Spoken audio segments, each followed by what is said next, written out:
You've spoken a lot about how Show Studio often feels like family to you. Family, obviously, in the play and the Antigone, there are quite a lot of very complex familial roles, but I first wanted to just ask you, what does family mean to you? Family for me means kind of like a tribe you're born into, and you have all of the weight and the responsibility from everything and all of the outside influences. For me, family is a huge responsibility, but it's also something I'm so lucky to have such a big family and such like young, awesome siblings that I really feel like I can take care of and kind of teach them the right thing. And also my mum, protecting my mum and just keeping everyone together. Family is like a tribe for me. It's really important. It's something that I really do work hard to keep close and tight. I want to ask you about a specific quote. Ismene, who's Antigone's sister, she says, "I must yield to those in authority. I think it is dangerous business to be always meddling." Yes, that is something that kind of stuck with me, because it's just like she's very much taking her stance and being very much like a role player in that. And it's just like, you can do what you want, but I'm not going to fuck up my business and the way that people see me in terms of society or authority, because it is very true. If you fuck with the wrong people, then it will come back at you, but some people just don't care. But yeah, that did stick with me, and it did kind of show the difference between the two sisters. And sometimes when it's easier for someone, it's easier to submit to authority when it's always on your side and playing in your favour. But I think Antigone saw the different side of that, and that's pretty cool. I really like that part, in fact. I like the dynamic between the two sisters a lot. It's not something that I know really well because I only have a baby sister, but it's still pretty cool. I'm interested particularly in this idea of choice and dilemma. And I wanted to ask you personally about the way you've dealt with choice. I'm at a point in my life where choice is becoming something that I'm very much in control of these days. Before, my life was making choices for me, and I was just very much a product of my environment, the people I surrounded myself with.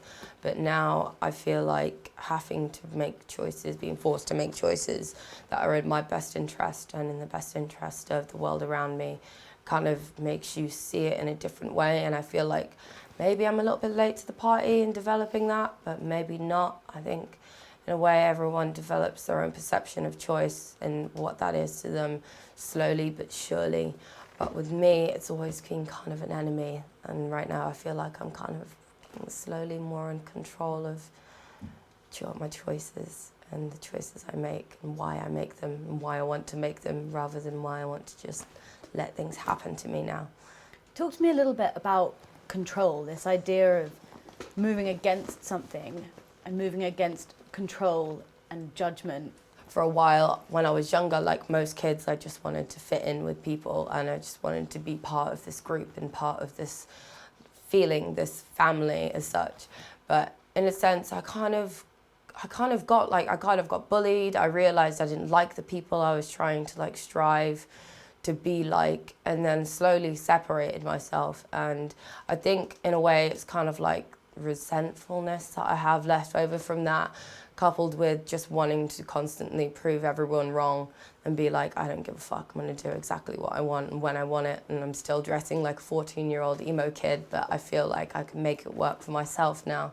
And like every day, I think everything that I do, everything that I post, or everything that I say out of turn is always, in a sense, going against everything that made me feel like I couldn't do that before, or made me feel like what I had to say wasn't worth it. So in a sense, I'm always kind of trying to give a big fuck you to everyone and anything. I feel like I've moved past the point where I'm rebelling against my family these days, more a sense of what I was expected to be because of that, or the influences they had on me. I kind of rebel against the influence that could possibly still have. So I see myself as very separate from that. And in terms of like organisation, corporation, bullshit like that, I find myself mentally so set apart from that it doesn't even really come into mind. So everything that I do rebel against is something on a personal level, something in my mind, or something that I feel has been presented to me by someone close. It's quite strange. It's really weird, in fact. I feel like I'm constantly fighting against everything, but now it's kind of like in a soft way where it's just like a heated discussion in a sense. Antigone believes that divine law is right. Yeah. And I think it's a very difficult thing for people like us in a contemporary landscape to consider that. Do you feel a sense that a spiritual, moral ground is still available to you? I feel like there is in every person. Everybody has their own spiritual, moral ground. Everyone has their own things that pull them in an opposite direction, even though everything that they've learned has told them that they're going in the right one. I think a lot of people can be out of touch. I know I am still a little bit, but everybody still has it. And it is very much, when you recognize it and when you feel the power of it, it is very much like a higher power in a sense, because everybody has their own fates, but we're in control of every decision we make to go there. But it's like crazy, and I feel like no matter what, you should always be true to yourself, inside yourself, whether you think that other people are going to agree or not. And the manner in which people approach death is so affected by the way people see their own spirituality. When you read the play, it affected the way you thought about death and life. The way that she died was still very much defiant till the end. In a way, she had a disregard for her own life. Like, I think it was because she saw it on a much bigger scale, but without being too smart about it, because obviously, you know, her brother was supposed to be like treated like shit and everything like that. So in a way, death's approached in that sense was like two sides of the same coin, and you'll fight for one thing whilst the other's being taken care of. But when it comes to death as a personal sense, I think we kind of choose what way we approach that. Personally, some people have a harder time like coming to terms with it. Some people have a really easy time. Some people are just born with that natural, like, I know it's gonna happen. Some people will make a big thing out of it. Sometimes it's got to be like go out with a bang or have a big story, a big thing leading up to it. I think death is just like, it's a big thing. It's a strange thing that I've always thinking about, always trying to come to terms with, always trying to keep in the forefront of my mind with every day, because I've just stared it in the face so many times. You have to learn that it's never going away, but just act in spite of it. And like I said, just carry on just being you and doing what you do, I guess, even if it means to everyone else you look like a stupid attention-seeking douchebag. Still stick to your fucking guns, even if that means doing it to the death, I guess. But that's just me. Something that really struck me, the imagery that you've been creating with Nick for this project, this beautiful throwing of dust. So beautiful. Which is something that, it's a key image in the play of Antigone burying her brother with a handful of dust. Yeah, she dug his grave with her bare hands. I love that idea. I love it. It's frantic almost, but brilliant. I love the idea of the dust and the shovel. It was wicked and really final in a sense. You find graveyards a particularly peaceful place. For as long as I've been able to, I've always just like been able to seek out like places for me in my mind that I can connect to nature fully. And one place, especially the only kind of place you can find that in London, apart from Epping Forest, is in the graveyards, because there's such a peacefulness, and so many of them are so old and they're overgrown. And like, I don't know what it is, but when I step into a graveyard, whether it's on a main road or not, everything's just quiet and it's calm and it's tranquil. And even though there are loads of people around, I always feel very much by myself. I kind of utilize nature and the way that it affects my mind to control it in a sense. And I find graveyards, churches, just forests in general, places that are old and there's been a lot of feeling. It calms me. It makes me think and feel something that I want to, and that's sometimes reflection.